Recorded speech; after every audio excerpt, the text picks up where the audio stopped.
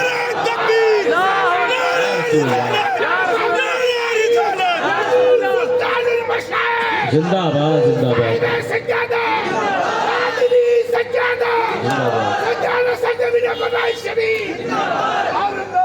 فرمایا آج سے لنگر دگنا کر دیا جائے، تاکہ دنیا یہ دیکھ لے کہ اہل اللہ کسی دنیا دار کے بل پہ نہیں چلتے، بلکہ رب کائنات کے رزق پر چلتے ہیں۔ اور اللہ نے اپنی صفت کا ایسا جلوہ عطا کیا محبوب الہی کو کہ اس کو رزاق تسلیم کرنا ہو تو محبوب الہی کے لنگر خانے میں دسترخوان کو آ کر دیکھو تو سمجھو گے کہ وہ کیسا رزاق ہے۔ واہ واہ، وہ رزاق ہے، رزق دینے والا ہے۔ اس نے فرمایا میں جس کو چاہتا ہوں بغیر حساب کے بے حساب رزق عطا کرتا ہوں۔ ہم نے محبوب الہی کے دسترخوان پر یہ جلوہ دیکھا، سبحان اللہ، سبحان اللہ، کیسے وہ بے حساب عطا کرتا ہے۔ دلی کا بادشاہ کہہ رہا ہے دلی والوں ایک چاول کا دانہ نہ دیا جائے، اور وہ کہہ رہا ہے کہ میں تو بے حساب دینے والا ہوں۔ نظام الدین اب کسی خلجی کا، کسی خوری کا منہ نہیں دیکھتا، نظام الدین اپنے رب کی طرف دیکھتا۔ واہ، سبحان اللہ، سبحان اللہ، سبحان اللہ، نظام الدین اولیاء یہ لے کر آئے۔ بے شک، سبحان اللہ، بادشاہوں کی نظر ٹیڑھی رہی ہے، پرانا رواج ہے، صوفیہ پر، آستانوں پر، اہل اللہ پر ارباب حکومت کی نظر ٹیڑھی رہی ہے۔ یہ کوئی نیا کام نہیں ہے، آپ نہ گھبرائیں۔ آج تو آپ کو ووٹ دینے کی بھی اجازت ہے نا، یہ میں اس زمانے کی بات بتا رہا ہوں جب ووٹ دینے کی اجازت کسی کو نہیں تھی۔ جس کی تلوار میں دم ہوتا تھا وہ بادشاہ بن جاتا۔ یہ تاناشاہی کا زمانہ تھا، اپنی طاقت کے بل پر زمین قبضہ کرنے کا زمانہ تھا۔ ایسے وقت میں راجا کہتا ہے کہ میں دلی پہنچوں، اس سے پہلے نظام الدین کو دلی سے نکال دیا گیا۔ ایسے ماحول میں آج آپ ڈرتے ہیں نکال دیں گے اور فلاں کرتے ہیں، ارے سنو تو تمہارے اور ہمارے مشائخین نے کیا کیا دیکھا ہے اور کیسے کیسے زندگی گزاری ہے۔ یہ پہلی بار نہیں ہے نکالنے کی دھمکی۔ محبوب الہی کو ایک نہیں، دو نہیں، تین بادشاہوں نے دلی سے نکالنے کی دھمکی دی، مگر کیا ہوا؟ کون نکلا؟ کون نکلا دلی سے؟ بتاؤ، خلجی کی قبر کہاں ہے؟ پتہ نہیں، غوری کی کہاں ہے؟ تغلق کہاں ہے؟ اور اس ہندوستان میں نہیں، دنیا کے آخری حصے میں جا کر پوچھو محبوب الہی کی درگاہ کہاں ہے۔ تو اگر کوئی نہیں ہوگا تو رجال الغیب آواز دیں گے دہلی میں ہے، دہلی میں ہے۔ سبحان اللہ، سبحان اللہ، سبحان اللہ، سبحان جس ذات گرامی کا چرچا فرشتوں میں ہوتا ہو، اللہ، واہ واہ، کون محبوب الہی ہے؟ ملائکہ کی جماعت میں تذکرے ہو رہے ہیں، کون نکال سکا؟ تو اپنی کیا لے کر آئے تھے؟ تقویٰ لے کر آئے تھے، توکل لے کر آئے تھے، دین لے کر آئے تھے، ایمان لے کر آئے تھے، شریعت لے کر آئے تھے، قرآن لے کر آئے تھے، حدیث لے کر آئے تھے، فقہ لے کر آئے تھے، فیضان لے کر آئے تھے، آج تک جاری ہے۔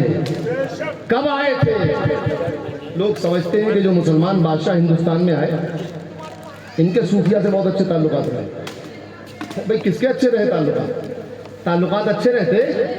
آپ مجھے بتائیے کہ اگر عوام کو پانی کی دقت ہو اور محلے کے چند لوگ پانی بانٹنا شروع کر دیں تو اس میں کسی گورنمنٹ کو کیا اختیار کی بات؟ ایسے لوگوں کو تو گورنمنٹ انعام دیتی ہے، کہ سیلاب آ گیا تھا لوگوں کو بچایا آپ نے، بھائی آپ کو انعام دیا۔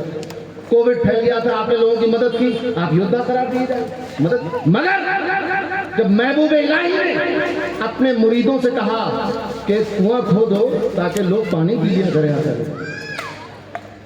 کنواں بناؤ، کنواں کھودو تاکہ یہاں کے رہنے والوں کو پانی کی دقت دور ہو جائے، تو بادشاہ سلامت نے کہا کہ کنواں رکھوا دو، کنواں نہیں کھودا جائے گا، کنواں کام بند کرا دیا جائے گا۔ یہ کیسی حکومت ہے جو اپنے ہی یہاں ترقی کے کاموں میں روڑا اٹکا رہی ہے؟ یہ کون تھا؟ یہ ایک مسلمان بادشاہ تھا، اس کا محبوب الہی سے جس کے دل میں کدورت تھی۔ تو بادشاہوں کو ایک حسد ہوتا ہے اللہ سے، فقیروں سے، وہ اس وجہ سے کہ ہم بادشاہ ہیں، دولت ہمارے پاس ہے، طاقت ہمارے پاس ہے، محل ہمارے پاس ہے، فوج ہمارے پاس ہے، حکم ہمارا ہے، جیل ہماری ہے، پھانسی کا تختہ ہمارا ہے، مگر پھر بھی مخلوق خدا ادھر ہی راغب ہو رہی ہے۔ نہ ہم سے کوئی ڈر رہا ہے، نہ محبت کر رہا ہے، نہ ہمارے کوئی گیت گا رہا ہے، نہ جان فدا کر رہا ہے۔ یہ کیا بات ہے کہ کھانا میں کھلاتا ہوں، تنخواہ میں دیتا ہوں، کپڑے میں دیتا ہوں، سواریاں میں دیتا ہوں، ہتھیار میں دیتا ہوں، شہرت میں دیتا ہوں، دربار میں بلا کر داد و دیش میں دیتا ہوں، مگر قدموں میں سر محبوب الہی کے رکھا ہوا ہے۔ یہ کیا بات ہے کہ درباری میرے ہیں، فتوحات مجھ سے لیتے ہیں، اور رات کو محبوب الہی کی جوتیاں سر پہ رکھ لیتے ہیں۔ حسد تھی اس بات کو اہل اللہ سے، ولیوں سے، فقراء سے، صوفیاء سے، مالداروں کو حسد ہو جاتی ہے۔ تو وہ کوئی ایسی خاص بات نہیں، لہذا دل چھوٹا نہ کرے۔ ہمارے سامنے محبوب الہی کی زندگی موجود ہے، تو کیا لے کر آئے؟ دین لے کر آئے۔ کیوں لے کر آئے؟ کیونکہ اللہ کا حکم تھا کہ جو حضور دے اس کو لے لو، جس سے روک دے اس سے رک جاؤ۔ تو اب محبوب الہی کی زندگی میں ہم دیکھیں کہ کیا کیا موجود ہے، پتہ چلے گا کہ یہ حضور نے عطا کیا ہے اس لیے ان کے پاس ہے، اور جو نہ ملے سمجھتا کہ روک دیا تھا اس لیے ان کے پاس نہیں۔ واہ واہ سبحان اللہ۔ نمازیں ان کے پاس ہوں گی، سمجھ لو کہ اس کا حکم ملا ہے۔ جھوٹ ان کے پاس نہیں ہوگا، سمجھ لو کہ منع کر دیا ہے۔ محفل سما محبوب الہی کی، اس پر تو کسی اور کوئی اور موضوع ہو تو پھر اس پر بات ہو، کیا محفل رہی ہوگی، کتنی پابندی اور پاکیزگی کے ساتھ۔ فقہ حنفی میں عام طور سے بات کہی جاتی ہے کہ مضامین نہیں سننا چاہیے۔ میں یہ دعوے کے ساتھ کہہ سکتا ہوں کہ جس سما کی محفل میں حضرت محبوب الہی بیٹھے ہو، بابا فرید بیٹھے شکر بیٹھے ہو، حضرت قطب الاقطاب بختیار کاکی بیٹھے ہو، اس مجلس میں اگر امام اعظم کو تشریف لانا ہو، امام محمد کو آنا ہو، امام قاضی ابو یوسف کو آنا ہو، تو ان کو بھی تکلف نہیں ہوگا۔ ان پاک باز لوگوں کی محفل ہے، کیونکہ یہ وہ لوگ ہیں کہ جب یہ محفل سجاتے ہیں تو اکیلے نہیں ہوتے، بلکہ ایک جلوہ اور ہوتا ہے، ایک جلوہ اور ہوتا ہے۔ اب آپ قیاس مال فارغ کر لیں آج کی تسلیم عارف اور ٹینا پروین کی قوالی کو، محبوب الہی کی محفل سما پر، کہ قیاس مال فارغ ہے، اس کی اجازت نہیں ہے۔ بات وہ ہونی چاہیے جو اصول اور دلائل کے مطابق ہے، ان کی محفل سما میں۔ آج لوگ بے حال ہو جاتے ہیں، اس وقت بھی لوگ بے حال ہوتے تھے۔ لوگوں نے دیکھا کہ کوئی کرتا پھاڑے لے رہا ہے، کوئی سر پھوڑے لے رہا ہے، ایسا کیا ہوتا تھا؟ میں عرض کرتا ہوں کہ یہ حال کی کیفیت محفل سما پر نہیں تھی، کسی قبال کی پر ہونے میں تک نہیں تھی، یہ اس صاحب کرامت، اس صاحب ولایت کے جلووں سے تھی جو وہاں میرے مجلس۔ واہ واہ سبحان اللہ سبحان اللہ سبحان اللہ، بے شک سبحان اللہ۔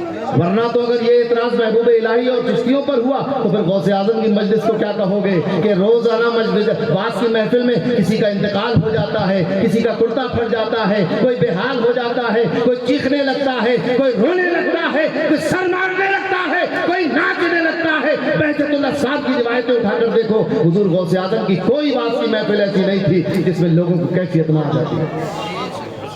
کیا کہیں گے آپ؟ حضور غوث اعظم کے شہزادے جب عالم فاضل ہو گئے تو لوگوں نے کہا حضور صاحبزادے کو بھی بات کا موقع دیا جائے۔ آپ کے صاحبزادے نے بہترین خطاب کیا، قرآن و سنت کی روح، ایک سناٹا طاری رہا، پن ڈراپ سائلنٹ، سناٹا طاری ہو گیا۔ جب خطاب ختم ہو گیا تو حضور غوث اعظم نے فرمایا کہ کل رات ایک شخص مجھے دودھ دے کر گیا تھا، اپنے صاحبزادے کی طرف فرمایا ان کی والدہ کو میں نے دے دیا، انہوں نے وہ دودھ کا کٹورا، مٹی کا پیالہ چھینکے میں لٹکا دیا، رات کو بلی نے چھلانگ لگائی، چھینکے سے مٹکی نیچے گری اور ٹوٹ گئی، دودھ پھیل گیا، بس اتنا کہا تھا کہ لوگوں پر گریا تاری ہو گیا، کسی کا گریبان پھٹ گیا، کسی نے سر کے بال نوچ لیے، کوئی کلمہ پڑھنے لگا، کوئی دنیا سے رخصت ہو گیا۔ یہ کیفیت ہے اہل اللہ کے یہاں پر، کیوں؟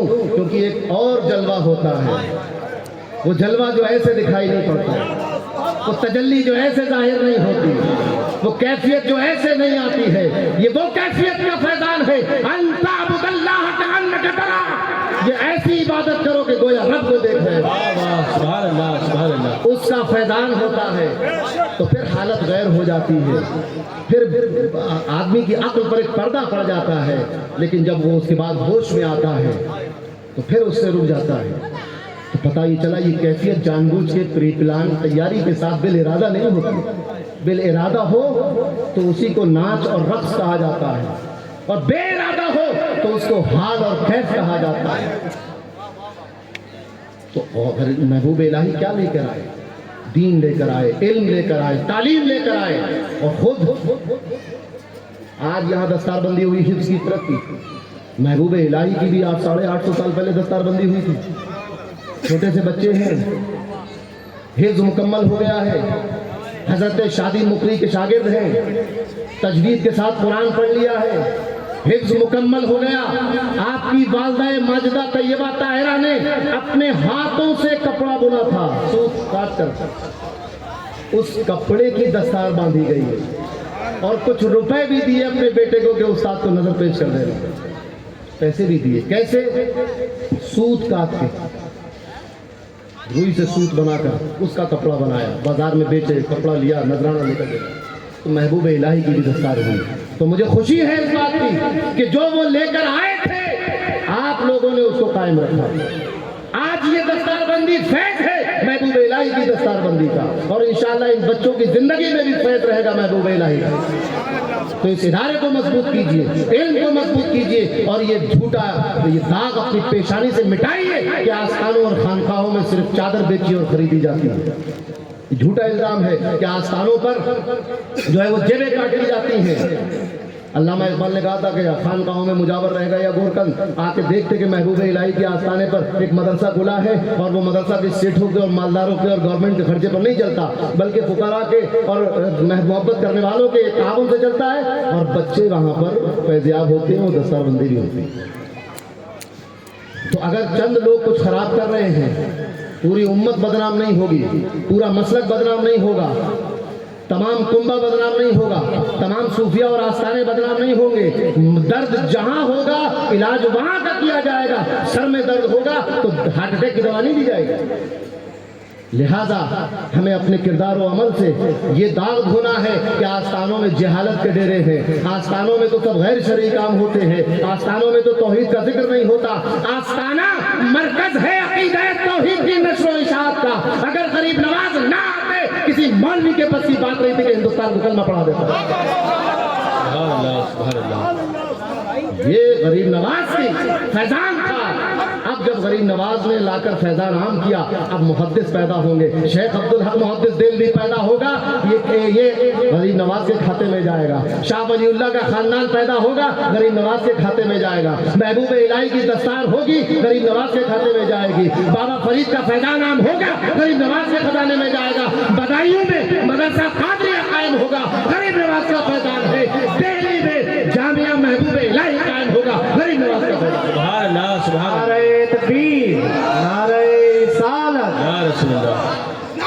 تو الحمدللہ ایک بیداری آئی ہے۔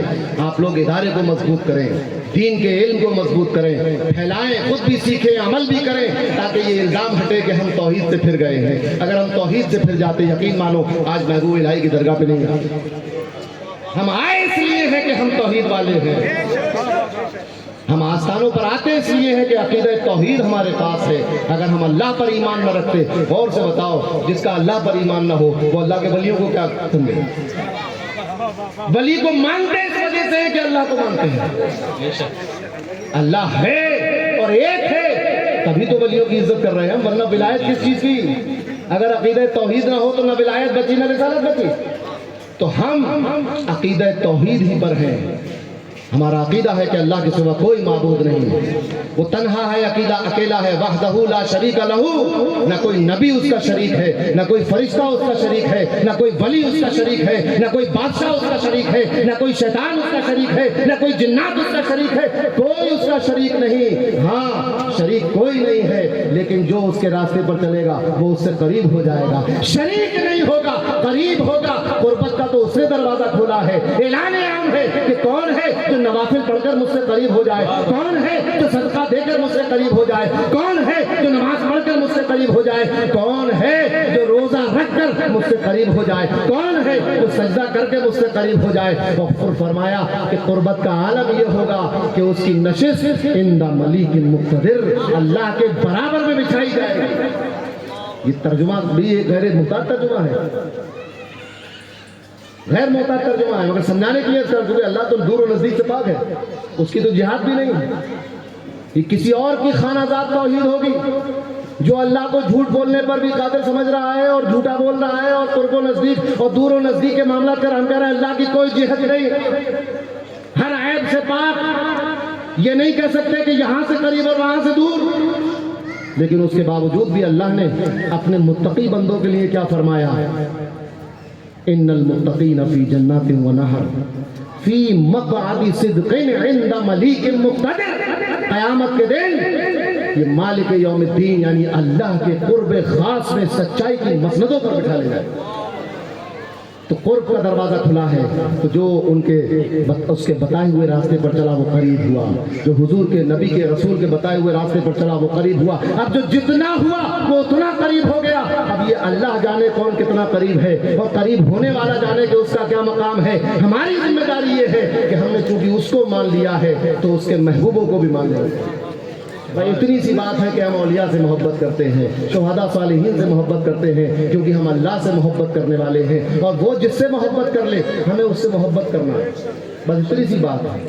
تو الحمدللہ آج اس آستانے پہ ہم اور آپ حاضر ہیں، ایک ادارے میں، تعلیمی ادارے کے جلسے میں حاضر ہیں، صاحب سجادہ کی موجودگی میں ہم حاضر ہیں، تو ہمارا عزم مصمم یہ ہونا چاہیے کہ ہم اس علم کو فروغ دیں جو محبوب الہی لے کر آئے تھے، ہم اس خزانے کے امین بنے اور وارث بنے جو محبوب الہی لے کر آئے تھے، ہم اس فیضان کو حاصل کریں اور عام کریں جو محبوب الہی لے کر آئے تھے، اسی فیضان کو ہم لے کے چلیں گے تو انشاءاللہ۔ تو اب یہ سلسلہ چلا ہے، حضرت خواجہ فرید نظامی سید بخاری رضی اللہ مدد اللہ العالی کی قیادت میں، ان کی سرپرستی میں، لیکن عربوں میں اصل میں زندہ لوگوں کو بھی رضی اللہ تعالیٰ کہہ دیا جاتا ہے، یہ دعائیہ کلمہ ہے، تو وہی زبان پہ چڑھا ہوا ہے، تو ان کی سرپرستی میں آگے چلا، تو اس کو دور تک لے جانا ہے تاکہ یہ اعلان ہو سکے ہمارے کردار و عمل سے کہ ہم ہیں اس صحیح عقیدے کے وارث اور اس صحیح دین اور اسلام کے جو نبی کریم صلی اللہ علیہ وسلم کے ذریعے دنیا میں پھیلایا اللہ، وہ ہونا چاہیے۔ تو الحمدللہ اس عزم اور اس عہد کے ساتھ کہ ہم اپنے ایمان کو مضبوط رکھیں، اپنے عقیدے کو اچھا رکھیں، اپنے اعمال کو اچھا رکھیں، دلوں کو صاف رکھیں، اولیاء سے محبت کرتے رہیں اور ان کے تعلیمی مشن کو عام کرتے رہیں، اللہ تبارک و تعالی ہمیں اس میں کامیابی عطا فرمائے۔ وآخر دعوانا الحمدللہ رب العالمین۔